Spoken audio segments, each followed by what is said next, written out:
white men are privileged, white men are evil.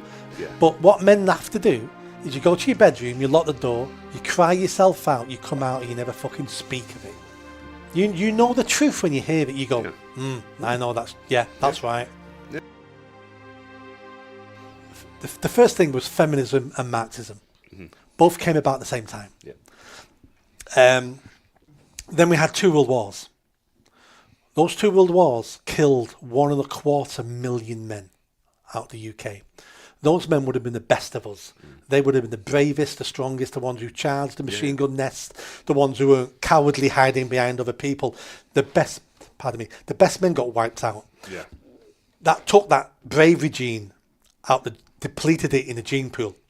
Plus, all those men didn't get home to raise their children and raise their boys about how it is to be a man, how it is to be brave and take personal responsibility. So those 2 wars, so close together, went bang, bang, bang, and suddenly we got lots of weak men and don't know how to be strong men because they all died in the war. At the same time, technology started taking over. The pill, white goods in the kitchen. So women then had more power and started working. That they then took some of the jobs from men.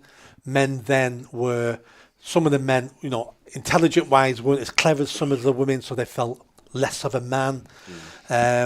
Women controlled their pregnancy with the pill, so now they weren't stuck at home raising children. They started going to the workforce, and all these things happened at the same time. The Cold War, we're being infiltrated by Russian misinformation and disinformation and planting seeds to weaken us in case there is another Third World War.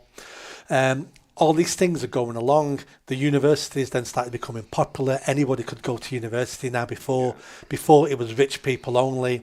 We had all the Marx. Which is not a bad thing. It wasn't a bad thing in the university part. In the 60s, 70s and 80s. From Blair onwards, it became a bad thing, as in pointless degrees. We started, pointless degrees, but making young people think university is the only way forward.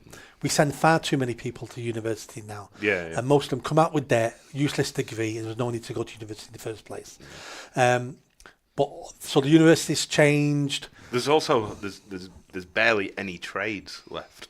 Yep. There's building. Yep. Right.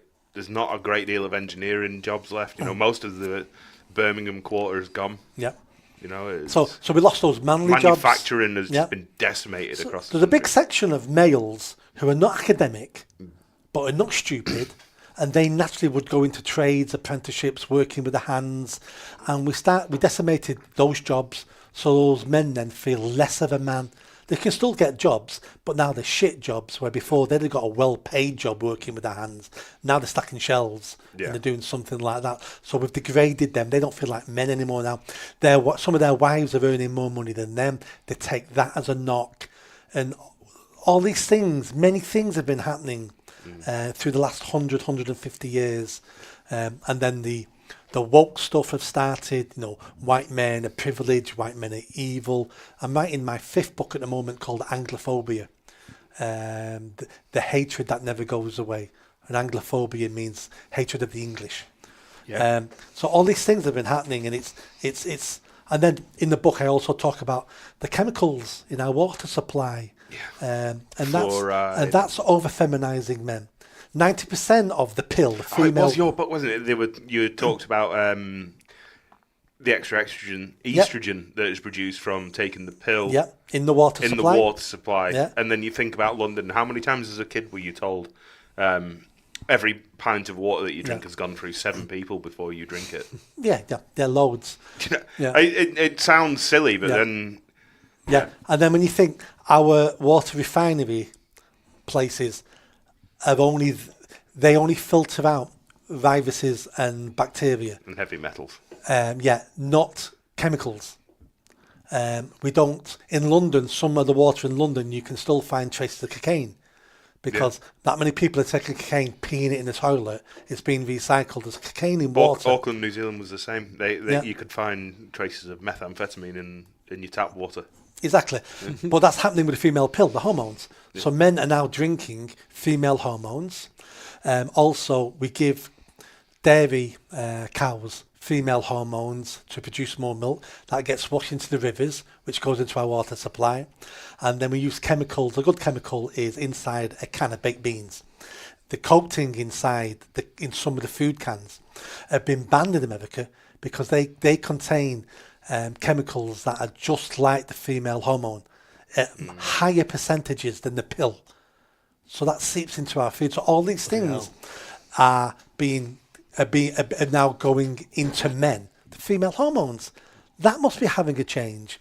They've done some tests on fish where they give these hormones in the water, and some of the fish become deformed, and some start turning into female fish. So Alex Jones, I don't know if you know who he is. He started talking about this years ago. Frogs about turning the frogs. gay. Yeah. And it was exactly what he was talking about with glyphosate. Yeah.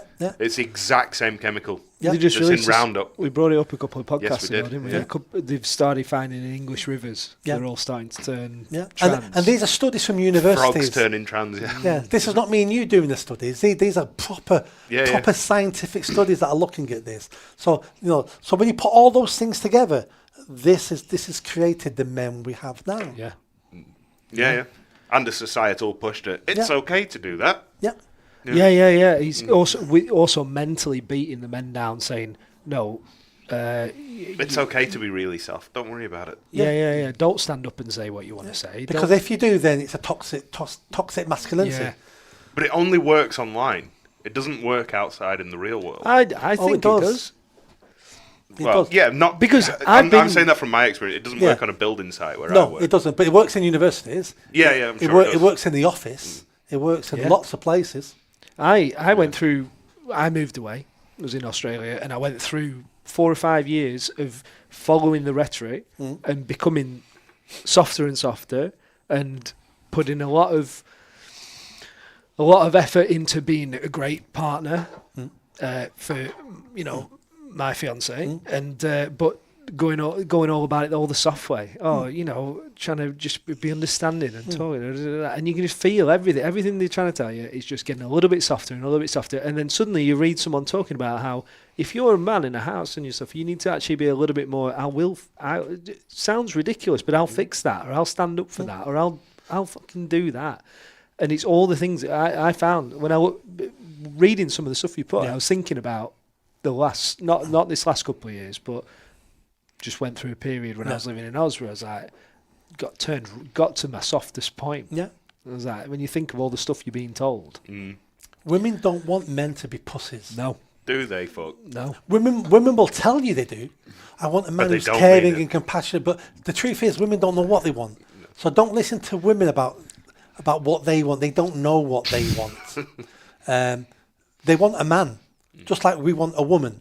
They want a man. And we all know what a man is. We all know what a woman is. Act like a man, and that will attract the women. Yeah. But all this pink, fluffy, cuddling, there's evidence that if you cry in front of a woman, she loses respect for you. Yeah. You're not a man anymore.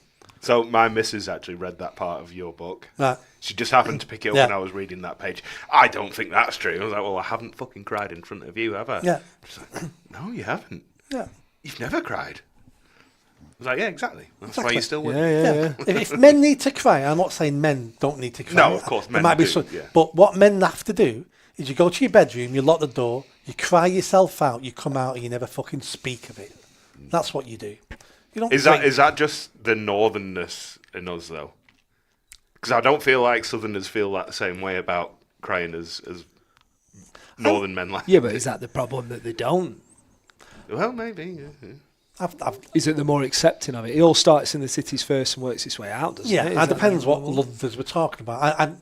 I'd be surprised if there was a difference, between the bottom of this island and the top of this island. There's much more of a coarseness from north to south. Yeah. Northerners are way coarser. Yeah. I don't. If you're crying in front of your wife, what message is that sending her subconsciously? Yeah. Subconsciously, what it's sending to her is, you're not a protector. Yeah.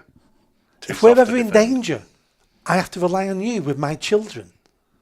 how am I going to respect you for that? Yeah. I'm going to have to start taking care of myself more. That's really offensive talk nowadays, though. Yeah, of course it is. Really offensive.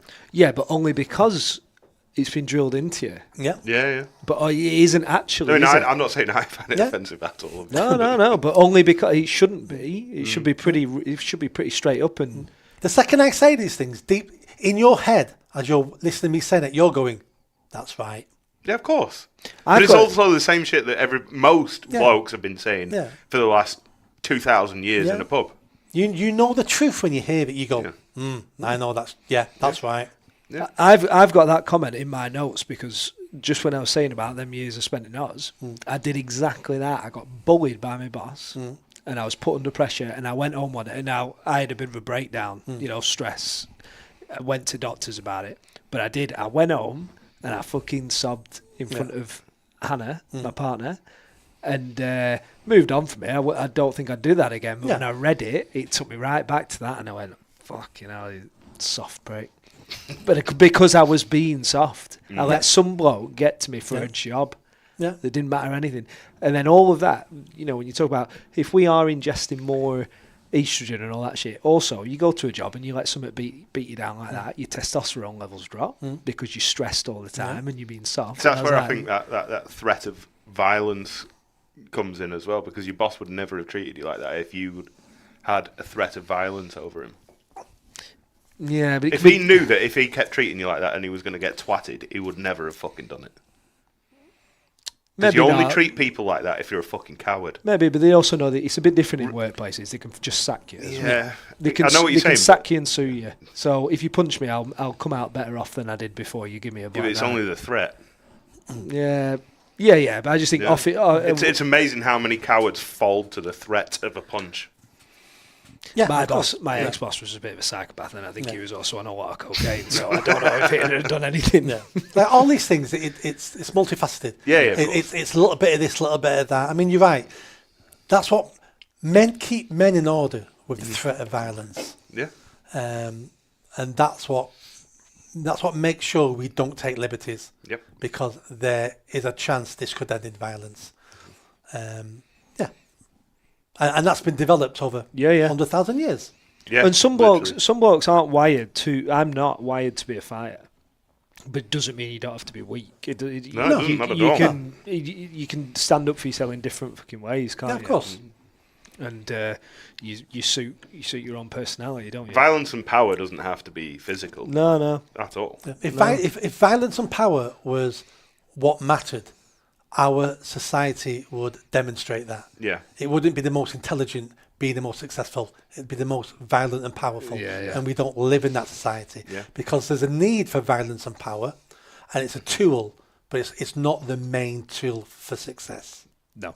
The main tool is having the control over it. Intelligence. Yeah. It's intelligence. Yeah. Yeah. That's a good point. I've never actually thought of it that way.